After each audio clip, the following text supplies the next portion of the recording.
If you're having marriage troubles, it's important to focus on possible root causes. Then take a look at some of the symptoms of these causes. So be sure to ask yourself why you consider yourself to have marriage troubles. Many people, they'd like to wave a magic wand to rewind the clock and have a second chance with their relationship. Fortunately, the solution doesn't have to be so whimsical for you. I can give you the power to put marriage troubles in your past, really opening up a bright and exciting future. And, I'm going to show you a formula that I've sort of entitled the rainbow formula. I know it's a little corny, but it really talks about rebalancing the bond that brought you together in the first place. So let's talk about this rainbow formula.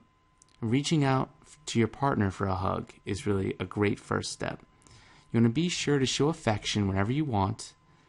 And sometimes one partner may be reluctant to reach out in a physical expression of love because of the fear of rejection from their spouse.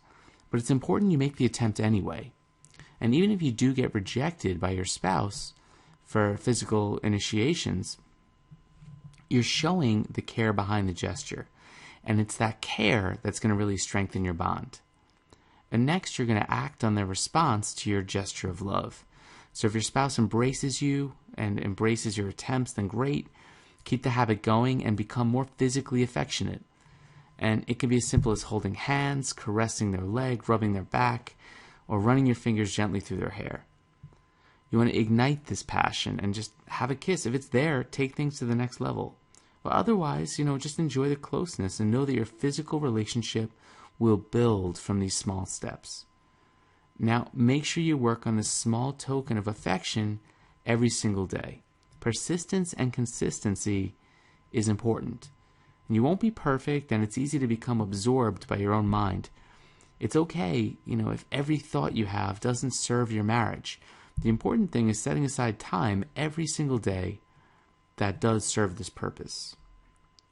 You want to be aware of this hug or this affection, and don't let it become stale and cold. Try not to make your affections feel obligatory or mechanical. When you're with your spouse, put your entire being into the time and really reflect on being grateful for their love. You want to open up, take a moment, and when possible, say, I love you. Some couples find the simple act of saying I love you challenging. After all, there's a lot of meaning behind the expression. You're dedicating a feeling behind those words, and you're targeting your emotion positively and affectionately at your spouse in that moment. Try not to just say the words, but really feel those words and let your spouse know that they're truly in your heart.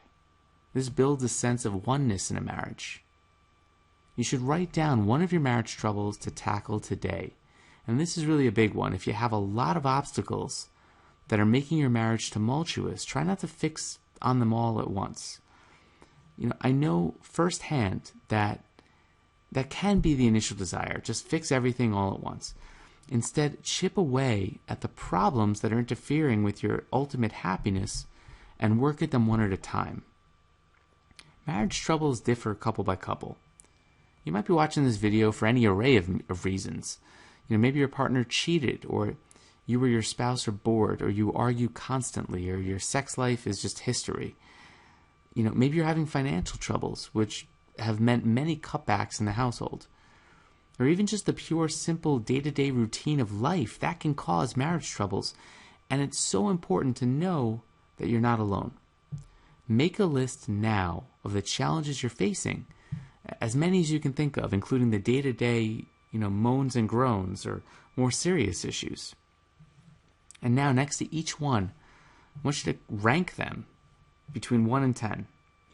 1 meaning that they have little effect on your mood and general marital happiness, and 10 meaning they cause you serious distress, anxiety, and just enrage you. If you're watching this by yourself and haven't discussed these marriage troubles with your partner, then take some time.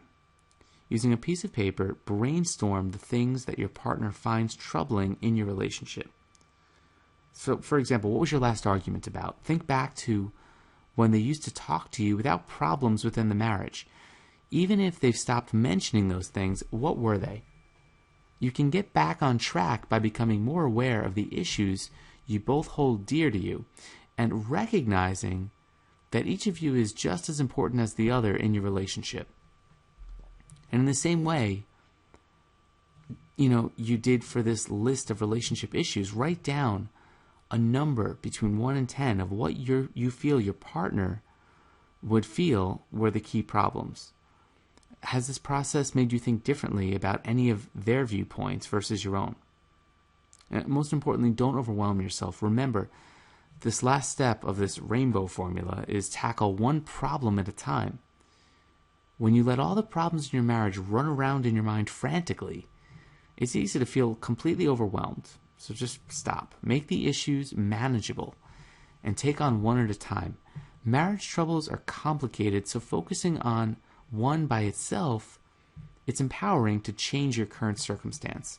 So for example, if you feel your partner is never romantic, not one gesture, his excuse for Valentine's Day, or her excuse for Valentine's Day is that it's commercial, and every day should be celebrated, even though they never do celebrate every day. Start by rebalancing that thought. If it's, your husband, then maybe you think, he might not be romantic, but, all the bills are paid on time, which shows he nurtures and cares for me in his own way. And, do you really want flowers every day, even every week? How about the next time you're out driving, ask him to pull over and pick you a daisy? Helping him to be romantic is helpful to your needs. And really, you can teach your husband how to be romantic. Teach him, this perspective that you have on what you enjoy. Think back to his past. Do you know maybe his parents weren't that romantic with each other? Maybe he hasn't learned romance through his upbringing. And if not, he's likely to find a hard time with it. So give it time. See it as a long-term commitment rather than a short-term fix. Listen, life is not like the movies. You do get to have some magic movie moments sometimes.